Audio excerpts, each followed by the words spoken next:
Hey, what's up, y'all? Andrew Green. About to start practice for the, really for the first time, for the Louisiana Swamp Country Kayak Bass Association event on Concordia in St. John. The tournament's about 2 weeks out, so really I'm just going to kind of poke around today. Get loaded up. I'll see y'all on the water in just a few.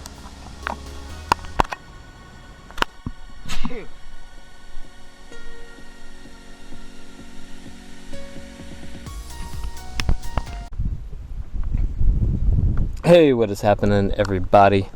Andrew Green here, about to start practice for the BASS event on Concordia in St. John. And look, here's the deal. This is going to be my first real practice. The tournament's still a couple weeks out. But the thing is, just because, and I've spent a lot of time on these lakes, it's because you know a place well does not mean practice isn't important. So what today is really all about, just finding supplemental stuff, right? So I pretty much know how the day is going to go for me. I know where I'm going to be for the first hour. I know where I'm going to be, say, between 7:30 and 9:30. I know where I'm going to be, 10 to noon, all that type of stuff. But really what I want to find is just that oddball stuff, man. You need to, and especially in kayak fishing, you need to be able to just kind of like steal a bite or two from a place that's in between the good stuff, So I'm not looking for the main deal. I'm not looking for a pattern that I think is going to win. What I'm looking for, and this is going to be all the practice days, just that supplemental stuff. I wanted to find a couple of fish doing something that they're not supposed to be doing or that's not typical for this lake. And that's a way you're going to be fishing behind people in a kayak tournament. I've come to realize, unless you're just in the middle of nowhere, you're going to share water. So what I want to do is find a way to maybe get a bite behind somebody, So anyway, I'm going to poke around what I'm thinking and what I mean by supplemental stuff. Like, for example, the first hour of the day, I know I'm going to be on the bank with a buzzbait. After that sun gets a little higher, I'm going to move to those first little brush piles in 2-3 feet with a spinnerbait, chatterbait, swim jig, something like that. Midday, 9 to noon, I'm going to be on the grass flat doing that type of thing, and then afternoon I'm going to be back on those brush piles. But in between all that stuff, I need to be able to fish. I don't need to just pass things over. So I'm going to throw a jerkbait around the docks a little bit, see if I can maybe find some deep brush on the dock that they're relating to. No electronics, so really what tells me brush is there is just catching a couple fish. So anyway, y'all stay tuned. I'll do my best to kind of walk y'all through what I'm doing. Mainly a crankbait, a jerkbait, and a Texas rig worm today. So I hope y'all enjoy. So this is a good example of what I'm talking about. So early morning, of course, most of the casts are going to be right here in the trees, that brush that's right there on the 2-3 foot deep.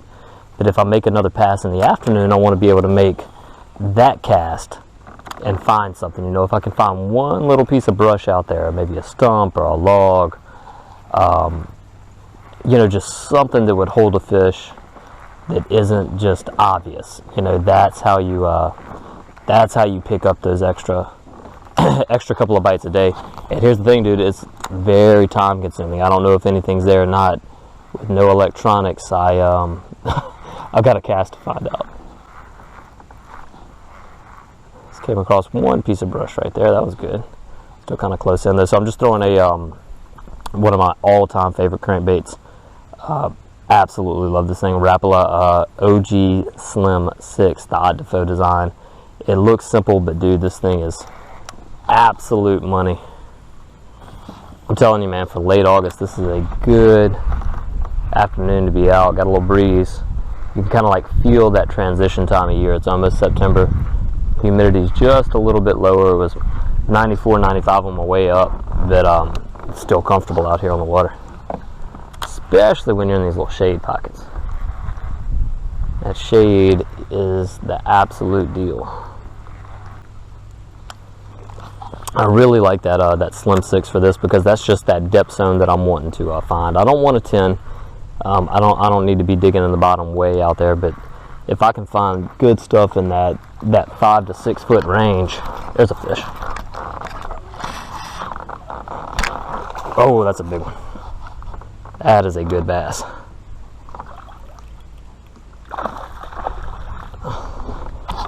Barely got a hook, and I left the net in the car, of course. Come on, baby. Come on. I just want to show you off.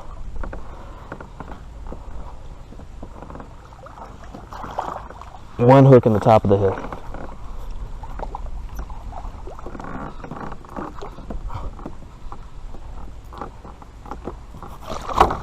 Now that, that is what you're going to be looking for. Look at that. Absolute tank. It's got to be a 20. Oh, that's so awesome, man. OG Slim 6, and there you go.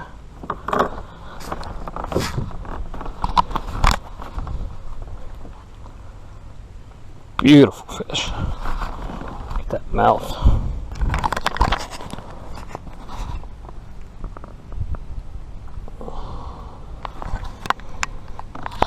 Alright, let's see how long she is real quick, then we can get her back in the water.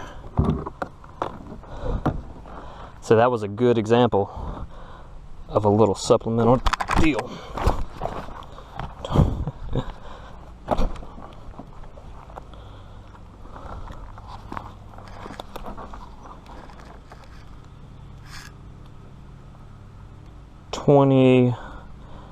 $21.5.